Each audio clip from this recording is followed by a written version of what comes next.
Hi, நான் உங்களுடைய சக்தி. இன்றைக்கி வந்து பார்த்தீங்கன்னா ஏஆர் ராகவேந்திரா அவர்களுடைய டைரக்ஷனில் வெளிவந்திருக்கக்கூடிய மாயக்கூத்து படத்தினுடைய ரிவ்யூ தான் வந்து பார்க்க போகிறோம். ஆக்சுவலாக அந்த படத்தினுடைய ப்ரெஸ் மீட்லேயே வந்து சொல்லியிருந்தாங்க, இது ரொம்பவுமே வந்து ஒரு லோ பட்ஜெட் படம், ஆனால் குவாலிட்டியான படம் அப்படின்ற மாதிரி. ஏன்னா இந்த படத்தினுடைய மொத்த செலவே வந்து பார்த்தீங்கன்னா ஒரு 25 lakhs தான் வந்து இந்த படமே எடுத்திருக்காங்க. வெறும் 25 லட்ச ரூபாயில் எங்களுடைய ஸ்க்ரீன் பிளே, எங்களுடைய கதைகளை மட்டும் நம்பி நாங்கள் ஒரு படம் எடுக்கிறோம், கண்டிப்பாக வந்து இது தமிழ் மக்கள் ஏற்றுக்குருவாங்க அப்படின்ற மாதிரி சொல்லியிருந்தாங்க. ஸோ அந்த படம் எப்படி இருக்குது அப்படின்றத வந்து இப்போ நம்ம வந்து பார்த்துடலாம். ஓகே, இப்போ படத்தினுடைய ஒன்லைன் ஸ்டோரி என்ன அப்படின்றத வந்து பார்த்துடலாம். படத்தினுடைய ஹீரோ வந்து பார்த்தீங்கன்னா ஒரு கதாசிரியர். அவர் வந்து டெய்லியுமே வந்து ஒரு வார இதழுக்கு வந்து கதை எழுதி கொடுத்துட்டு இருக்காரு. ஸோ அவர் எந்த மாதிரி கதை எழுதுவார் அப்படின்னு வந்து பார்த்தீங்கன்னா, அவர் வந்து நான் தான் வந்து கடவுள், நான் தான் வந்து இந்த கேரக்டர்லாம் வந்து படைச்சிட்டு இருக்கேன், இது வந்து எனக்கு வந்து நான் எந்த மாதிரிலாம் நினைக்கணும் அந்த மாதிரிலாம் வந்து இந்த கேரக்டர் இருக்கணும் அப்படின்ற மாதிரி ஒரு மைண்ட் செட்லேயே எழுதக்கூடிய ஒரு ஆள். ஸோ அந்த கதையில் எழுதுறாரு, அந்த கதாபாத்திரங்களுக்கு வந்து கொஞ்சம் கூட வந்து ஒரு நல்லதே வந்து எழுதவே மாட்டாப்புல. ஸோ அந்த மாதிரியான ஒரு ரைட்டர். இப்படி தான், அதாவது அவருடைய வாசகர்களே வந்து ஃபோன் போட்டுலாம் சொல்லுவாங்க, என்னங்க அந்த கேரக்டரை போய் இப்படி எழுதிட்டீங்களே அப்படின்னோடனே, அப்படி தான் எழுதுவேன், நான் ஃபிக்ஸ் பண்ணுறேன் தான் அப்படின்ற மாதிரியான ஒரு தலக்கணம் கொண்ட ஒரு எழுத்தாளர். ஸோ அந்த எழுத்தாளருக்கு வந்து அந்த கதை எழுதி வச்சிருக்காருல்ல, ஸோ அந்த கதை எழுதி வச்சிருக்க அந்த கதாபாத்திரங்கள், அந்த கதையில் இருக்கக்கூடிய கதாபாத்திரங்களே நேரில் வந்து ஏன்பா எங்களை இப்படி இந்த மாதிரிலாம் கொடுமைப்படுத்துகிற, இந்த மாதிரிலாம் வந்து எங்களை வந்து போர்ட்ரைட் பண்ணி இந்த மாதிரிலாம் எழுதிட்டு இருக்க அப்படின்ற மாதிரி நேரில் வந்து கேட்டால் எப்படி இருக்கும்? இமேஜினேஷன் பண்ணி பாருங்கள். ஸோ ஒரு கதையாக எழுதக்கூடிய ஒரு கதாபாத்திரங்கள் லைவாகவே வந்து அந்த எழுதுகிற ஆள்கிட்டே வந்து ஏன்பா எங்களை வந்து இப்படி டார்ச்சர் பண்ணுற, இப்படி எழுதிட்டு இருக்கேன்னு ஒரு மாதிரி கேட்டாங்க அப்படின்னா அது வந்து எந்த மாதிரியான ஒரு கதையாக இருக்கும்? ஸோ அதுதான் வந்து இந்த படத்தினுடைய ஒன்லைன் ஸ்டோரி. உண்மையிலே வந்து இந்த அவர் எழுதின அந்த கதையில் இருக்கக்கூடிய கதாபாத்திரங்கள் நேரிலே வந்து ஏன் இந்த மாதிரிலாம் நடந்துச்சு அப்படின்ற மாதிரி வந்து அவர்கிட்டே வந்து கேட்குறாங்க. அது மட்டும் இல்லை, ஒரு காலகட்டத்துக்காக அப்புறம் வந்து பார்த்தீங்கன்னா அவரை கொல்றதுக்கே வந்து முயற்சி பண்ணுறாங்க அவர் எழுதின கதாபாத்திரங்களே. ஸோ அதுக்கப்புறம் என்னெல்லாம் நடந்துச்சு அப்படின்றதான் வந்து இந்த படத்தினுடைய ஒன்லைன் ஸ்டோரி. ஆக்சுவலாக வந்து இந்த கதைக்களம் வந்து பார்த்தீங்கன்னா தமிழ் சினிமாவில் ஒரு புதிய அட்டம்ப்ட்னு நான் சொல்லுவேன். ஏன்னா இந்த மாதிரியான முயற்சிகள் வந்து இது வரைக்கும் வந்து யாருமே எடுக்கவே இல்லை அப்படின்றதான் வந்து உண்மை.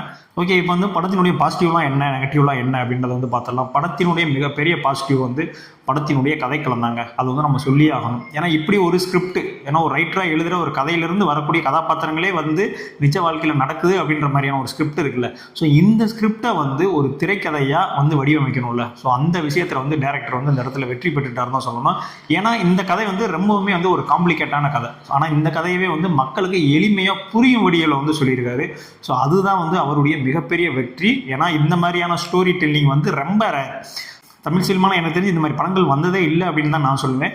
அந்த அளவுக்கு ஒரு ஒர்த்தான ஸ்க்ரீன் பிளேவை கொடுத்துருக்காரு நம்ம ஏஆர் ராகவேந்திரா அவர்கள். அவருக்கு உண்மையிலே வந்து பாராட்டுகள் தெரிவிக்கலாம். கண்டிப்பாக இதுக்கு அடுத்த படங்கள்லாம் வந்து இன்னும் சிறப்பாக வந்து அவர் படம் எடுப்பார் அப்படின்றதுக்கு இந்த ஒரு படமே வந்து அவருக்கு உதாரணமாக வந்து நான் சொல்லுவேன். அடுத்ததான் வந்து பார்த்தீங்கன்னா படத்தில் வந்து ஏற்று நடிச்சிருக்கக்கூடிய கதாபாத்திரங்கள். படத்தில் வந்து நம்மளுக்கு தெரிஞ்ச முகங்கள்லாம் பார்த்தீங்கன்னா ரொம்ப கம்மி தான். டெல்லி கணேஷ் அவர்கள் இருக்காங்க, ராமசாமி அவர்கள் இருக்காங்க, அது இல்லாமல் பார்த்தீங்கன்னா சாய்தீன் அவர்கள் இருக்காங்க, காயத்ரி. ஸோ இந்த மாதிரி வந்து ரொம்பவுமே வந்து கொஞ்சம் பரிச்சயமான முகங்கள்லாம் ரொம்ப கம்மி தான்.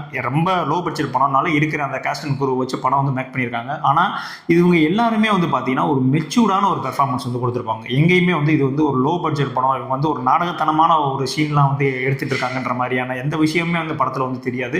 ஸோ அந்த அளவுக்கு வந்து எல்லாருமே வந்து ஒரு மெச்சூரான ஆக்டிங், கொடுக்கப்பட்ட கதாபாத்திரத்தை அந்த அளவு வந்து பர்ஃபெக்டாக வந்து பண்ணியிருப்பாங்க. அடுத்தபடியாக பார்த்தீங்கன்னா படத்தினுடைய கதாநாயகன், அதாவது இந்த எழுத்தாளராக வர்றவர் யார் அப்படின்னு வந்து பார்த்தீங்கன்னா அவர் தான் வந்து நாகராஜன் கண்ணன். ஸோ வாசு அப்படின்ற மாதிரியான ஒரு கேரக்டரில் வந்து வராரு. ஸோ அவர் அந்த கேரக்டரை வந்து நீங்கள் படத்தில் பார்க்கும்போதே வந்து பார்த்தீங்கன்னா உங்களுக்கு வந்து ஒரு வெறுப்பு வந்து வரும். ஸோ ஒரு வில்லனுடைய வெற்றி எது அப்படின்னு வந்து பார்த்தீங்கன்னா, ஸோ அவர் பார்க்கும்போது வந்து நமக்கு ஒரு பயம் வரணும், நமக்கு ஒரு வெறுப்பு வரணும், அதுதான் வந்து அந்த வில்லனுடைய வெற்றி. ஸோ அந்த மாதிரியான ஒரு விஷயத்தை வந்து இந்த படத்தில் வந்து அருமையாக வந்து பண்ணியிருந்தாப்புல. ஆக்சுவலாக வந்து உண்மையிலே யாருக்குமே வந்து இது வந்து புது படம் அப்படின்ற மாதிரியே தெரியவே இல்லை. நான் வந்து பார்க்கும்போது வந்து ஆக்சுவலாக ஒரு 10-15 படம் டைரக்ட் பண்ணாலும் தான் வந்து இந்த படத்தை டைரக்ட் பண்ணிட்டு இருக்காரு அப்படின்ற மாதிரியான ஒரு ஃபீல் தான் வந்து எனக்கு கொடுத்துச்சு. ஸோ அந்த அளவுக்கு வந்து ஒரு தரமான ஆக்டிங் வந்து அவர் கொடுத்துருக்காரு.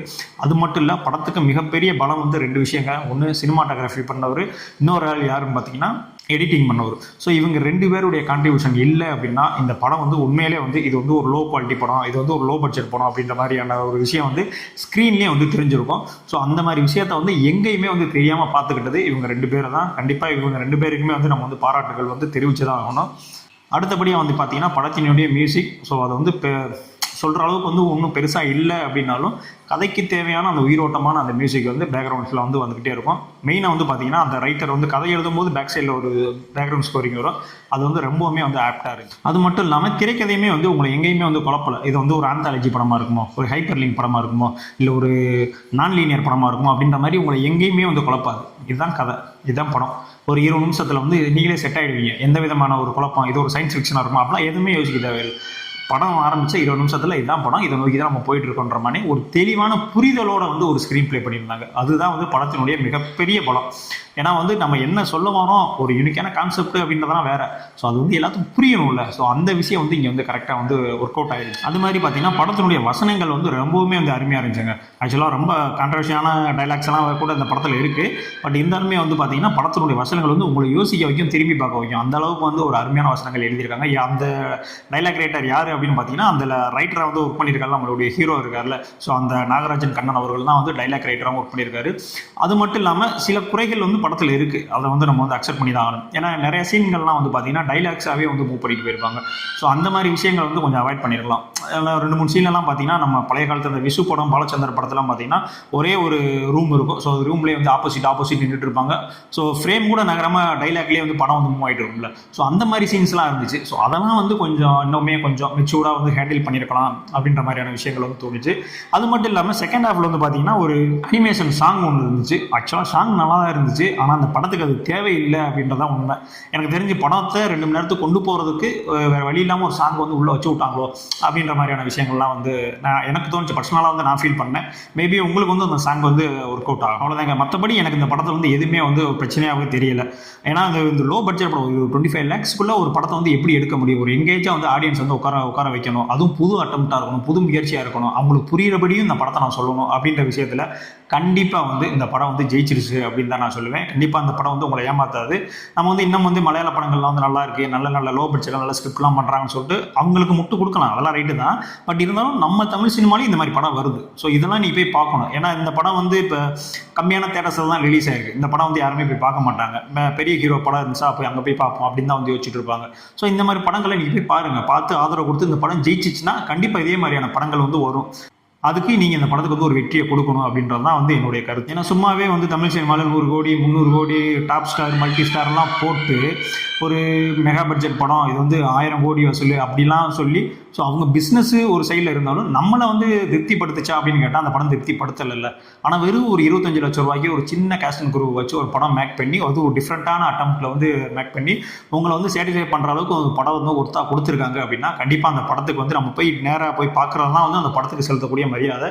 ஸோ கண்டிப்பாக அந்த படத்தை போய் நீங்கள் தேட்டரில் பாருங்கள். கண்டிப்பாக அந்த படம் வந்து உங்களை எந்த விதத்துலையுமே டிசப்பாயின்மெண்ட் பண்ணாது. உங்கள் காசு வேஸ்ட்டு அப்படின்னு நீங்கள் சொல்லவே மாட்டீங்க. அந்த அளவுக்கு ஒரு தரமான படம். என்னை பொறுத்த வரைக்கும் இது ஒரு மஸ்ட் வாட்ச் படம். நீங்கள் தேட்டரில் போய் கண்டிப்பாக அந்த படத்தை வந்து பார்க்கலாம். இதே மாதிரியான மூவி ரிவ்யூஸ்க்கு நம்மளுடைய சேனலை வந்து சப்ஸ்கிரைப் பண்ணிக்கோங்க. இதே மாதிரியான அடுத்த ஒரு ரிவ்யூவில் சந்திக்கிறேன். பாய்.